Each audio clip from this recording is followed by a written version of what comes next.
వెంకన్న గారి సమక్షంలో తమ్ముడు స్వామి చిట్టిబాబు గారి ఆధ్వర్యంలో కమిటీ వేయడం జరిగింది. ఆ కమిటీలో గౌరవ అధ్యక్షులుగా ఏ లక్ష్మయ్య గారు, అదేవిధంగా ప్రెసిడెంట్గా పి రామచంద్రయ్య గారు, అదేవిధంగా ఉపాధ్యక్షులుగా జేఏ ప్రసాద్ గారు, అదేవిధంగా జనరల్ సెక్రటరీగా జే వెంకన్న గారు,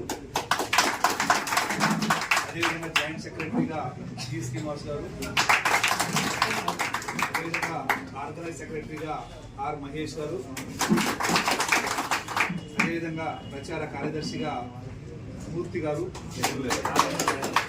అదేవిధంగా మెయిన్ ఓన్ అయినటువంటి కోశాధికారి ట్రెజరర్గా ఏసీసీ వీరన్న గారు, అదేవిధంగా కమిటీ సభ్యులుగా మున్నా గారు, వెంకన్న గారు,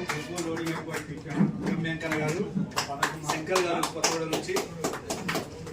అదేవిధంగా మధు గారు, విష్ణు వెంకన్న గారు, శేఖర్ గారు కొత్తగూడ, అదేవిధంగా కొత్తగూడ రాజు గారు, అదేవిధంగా గోపాల్ గారు,